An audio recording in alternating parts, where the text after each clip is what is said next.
Assalamualaikum warahmatullahi wabarakatuh.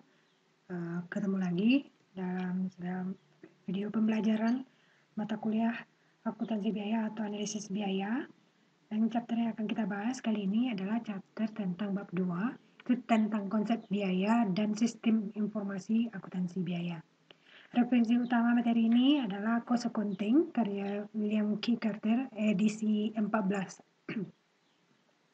Setelah Anda mempelajari materi ini, Anda diharapkan mampu mendefinisikan istilah cost object dan berbagai contoh yang relevan.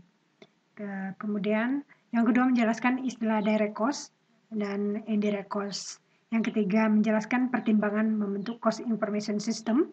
Yang keempat menjelaskan mengapa perhatian manajemen lebih banyak ditujukan pada ukuran kinerja non-keuangan.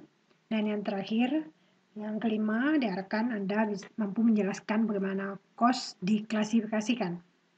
Kita masuk ke materi berikutnya, yaitu konsep atau konsep biaya. Ada dua istilah yang saling berkaitan dan perlu Anda ketahui dengan jelas perbedaannya sebelum Anda mempelajari akuntansi biaya secara detail, yaitu istilah cost dan expense. Cost diterjemahkan dengan biaya, sedangkan expense diterjemahkan dengan beban. Penggunaan kedua istilah ini, biaya dan beban, sudah dipergunakan pula secara resmi di dalam standar akuntansi keuangan. Apakah definisi dan perbedaan keduanya? Mari kita lihat yang pertama, cost atau biaya. Secara umum, adalah pengorbanan ekonomis yang perlu dilakukan perusahaan untuk mendapatkan dan melindungi manfaat atau benefit ekonomis. Dan kalau Anda lihat di laporan keuangan, posisi ini berada di neraca, yaitu pada sisi aset. Sedang expense atau beban, yaitu penurunan manfaat ekonomi selama satu periode akuntansi dalam bentuk arus kas keluar. Biaya yang telah memberikan manfaat dan sekarang telah habis disebut dengan expired cost. Expired cost ini tersaji pada laporan laba rugi, di mana expense akan mengurangi pendapatan untuk menentukan income atau income yang diperoleh oleh perusahaan. Dapat kita simpulkan bahwa semua beban atau expense adalah cost atau biaya, sedangkan tidak semua biaya adalah beban. Sehingga Anda bisa simpulkan bahwa expense adalah bagian dari cost. Atau kita lihat slide sebelumnya, expense adalah expired cost. Kalau Anda perhatikan penggunaan istilah yang lazim di dalam akuntansi biaya, cost atau biaya ini dipakai untuk istilah-istilah sebagai berikut: direct cost, prime cost, conversion cost, indirect cost, fixed cost, variable cost, sunk cost, controllable cost, product cost, period cost, joint cost, estimate cost, standard cost, dan out of pocket cost. Ini adalah istilah-istilah yang akan Anda temukan ketika kita membahas lebih detail tentang biaya atau cost. Sedangkan istilah beban atau expense biasanya akan digunakan untuk selling expense, marketing expense, administrative expense, wage expense, utility expense, salary expense, dan depreciation expense. Jadi kalau Anda sudah mempelajari akuntansi, Anda akan tidak merasa asing dengan istilah-istilah ini. Ini sudah lazim digunakan. Apa yang dimaksud dengan cost object atau objek biaya? Apapun jenis kegiatan atau item yang biayanya diakumulasikan dan diukur, kemudian contohnya, yang pertama adalah produk atau barang. Kita tahu bahwa setiap barang memiliki harga dan di dalamnya mengandung cost. Ada biaya-biaya terserap di sana untuk menghasilkan suatu produk atau barang, tentu saja terdiri dari banyak biaya-biaya. Bisa juga dalam bentuk kelompok barang. Bisa juga pesanan pelanggan nanti akan kita bahas secara detail di order, bisa dalam bentuk kontrak, lini produksi, proses juga merupakan objek biaya atau proses menyerap biaya, kemudian departemen di dalam praktik, divisi, proyek, dan tujuan strategis cost. Seberapa mampu biaya dapat ditelusuri atau traceability ke dalam objek biaya merupakan hal yang penting baik pada industri manufaktur maupun industri jasa. Penelusuran biaya akan menentukan seberapa baik, seberapa andal, dan seberapa objektif hasil dari pengukuran biaya itu sendiri. Hal ini akan berdampak pada ketepatan manajemen dalam pengambilan keputusan biaya. Kemudian kita masuk ke sistem informasi akuntansi biaya. Sistem informasi biaya yang komparatif dan sistematis serta analisis data mengenai cost dan profit sangat dibutuhkan oleh manajemen, khususnya untuk menentukan capaian profit, menentukan target masing-masing departemen, kemudian mengevaluasi tingkat efektivitas pabrik, menentukan kesuksesan atau kegagalan secara tepat, kemudian mengidentifikasi dan memilih strategi, dan memutuskan untuk melakukan penyesuaian atau perbaikan dalam organisasi. Sistem informasi akuntansi biaya menggambarkan kewenangan tiap divisi sehingga para manajer dapat dimintai akuntabilitasnya. Ingat di chapter sebelumnya bahwa akuntabilitasnya adalah dari subordinat kepada manajer, dari bawahan kepada atasannya. Meskipun catatan akuntansi tidak menyediakan semua informasi penting yang dibutuhkan oleh manajemen, namun akuntan yang ditugaskan untuk mendesain sistem harus mengetahui bagaimana karyawan digaji, bagaimana inventory dikelola, bagaimana peralatan dibiayai, berapa kapasitas mesin, dan informasi kegiatan lainnya yang terkait dalam kegiatan operasional perusahaan. Ini adalah informasi-informasi yang diperlukan dalam akuntan dalam desain sistem informasi akuntansi biaya. Hal-hal yang perlu diperhatikan dalam penyusunan sistem informasi akuntansi biaya, selain yang tadi kita bahas, diantaranya adalah bagan akun, kemudian bagan akun ini merupakan suatu gambaran tentang struktur organisasi bagaimana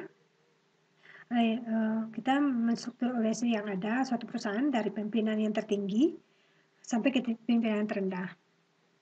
Di sana kita bisa mengetahui sistem pertanggungjawaban akuntabilitas yang ada di suatu perusahaan tadi. Yang kedua adalah Electronic Data Processing atau EDP. Tentu saja dengan perkembangan IT yang saat ini sangat masif, kita membutuhkan suatu pemrosesan data secara elektronik. Kenapa apabila Anda membutuhkan secara manual, menengah ke atas, akan mengalami kesulitan, berbeda dengan data processing. Ketiga, ada sensitivitas terhadap perubahan metode.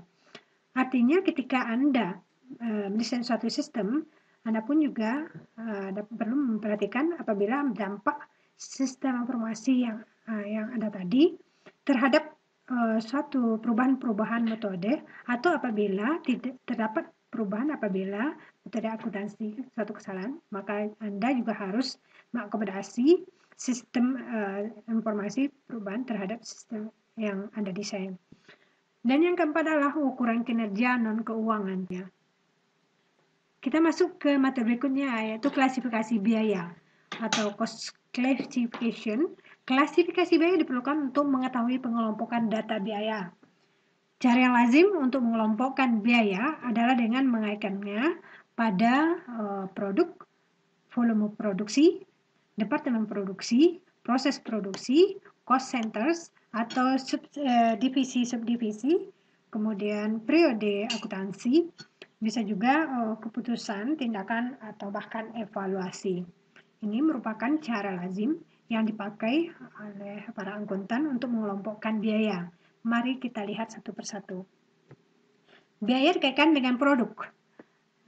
Dua istilah yang lazim dipakai pada pengklasifikasian. dikaitkan dengan produk, manufacturing cost, dan commercial expenses.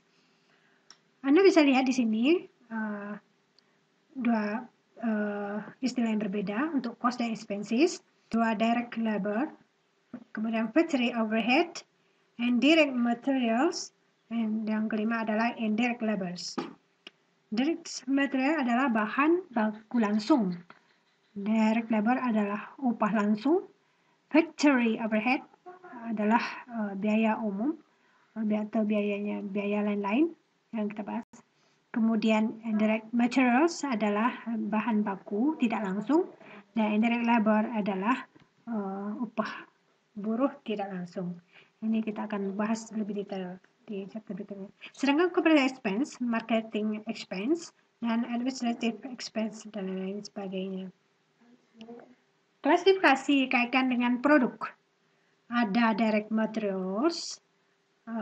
Kalau kedua jenis ini, manufacturing cost dan commercial expenses, divisualisasikan hubungannya kurang lebih seperti ada direct materials, ada direct labors. Direct material ditambah direct labors itu sama dengan prime cost. Ini juga Anda hafalkan. Kedua istilah ini, direct materials dan direct labor, itu sama dengan prime cost. Kemudian indirect materials ditambah indirect labors dan ditambah other indirect cost. Nah, biaya tidak langsung dan lain-lain. Itu bila ditambahkan semuanya, dijumlahkan, itu adalah sama dengan factory overhead. Ada menyimpulkan bahwa apabila ada biaya produksi selain dari materials dan selain dari labors, maka dia adalah factory overhead. Kemudian prime cost ditambah factory overhead itu disebut dengan manufacturing cost. Nah, itu dia tadi di slide sebelumnya yang kita sebut dengan manufacturing cost. Itu biaya manufaktur. Kemudian ada marketing expense ditambah administrative expenses, itu sama dengan commercial expense. Jadi manufacturing cost ditambah commercial expenses itu sama dengan total operating cost. Klasifikasi yang berikutnya itu dikaitkan dengan volume produksi. Di mana di sini dapat kita lihat yang pertama adalah variable cost, yang kedua adalah fixed cost, yang ketiga adalah semi variable cost.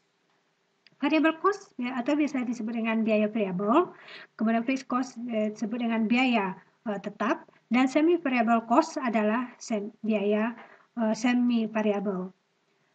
Ini akan dibahas detail di chapter berikutnya. Kurang lebih secara umum dulu, variable cost adalah contohnya adalah supplies, fuels, bahan bakar, dan small tools atau alat-alat kecil. Fixed cost, biaya tetap, salaries of production executive, itu contohnya gaji-gaji manajer eksekutif. Kemudian depreciation, kemudian semi variable cost, contohnya adalah inspection, cost department service, water, heat, light, and power. Itu biasa disebut dengan utilitas atau utility. Apakah variable cost, fixed cost, dan semi variable cost? Itu kita lihat pada berikut. Klasifikasi biaya dikaitkan dengan departemen produksi dan departemen lainnya. Bisa berupa purchasing and service department. Ada istilah common cost dan joint cost. Ini juga akan dibahas pada chapter khusus. Secara umum, common cost adalah biaya atas penggunaan fasilitas atau jasa oleh dua atau lebih kegiatan. Dan joint cost terjadi pada saat pembuatan suatu produk, namun kegiatan tersebut juga menghasilkan satu atau lebih dari produk lain. Kemudian berikutnya, biaya dikaitkan dengan periode akuntansi. Ada istilah capital expenditure, ada revenue expenditure. Capital expenditure diharapkan memiliki manfaat jangka panjang dan dicatat sebagai aset. Kemudian revenue expenditure, yaitu manfaat dirasakan pada tahun berjalan dan dicatat sebagai expense. Berikut kita lihat biaya dikaitkan dengan keputusan, tindakan, atau evaluasi. Contoh-contoh dan yang dikaitkan dengan keputusan tindakan dan evaluasi adalah differential cost atau biaya pembeda, marginal cost, biaya marginal, ada out of pocket cost, yaitu biaya yang langsung keluar dari kantong Anda. Ini jika sudah keluar berarti tidak bisa dikembalikan. Ada sunk cost, biaya sunk atau biaya yang tenggelam, artinya kalau hampir mirip dengan out of pocket cost. Jadi kalau sudah keluar itu tidak bisa dikembalikan lagi. Kemudian ada opportunity cost. Kemudian ada avoidable and unavoidable cost, ini dapat dihindari. Ini biaya yang tidak dapat dihindari. Ini istilah-istilah yang sekedar untuk mengenalkan terlebih dahulu di cerita awal, dan istilah cost ini tidak usah khawatir. Ini Anda akan mendapatkannya, akan lebih membahasnya lebih detail pada cerita berikutnya. Demikianlah pembahasan kita kali ini tentang konsep. Terlebih terkurang saya mohon maaf, diakhiri dengan ucapan Assalamualaikum warahmatullahi wabarakatuh.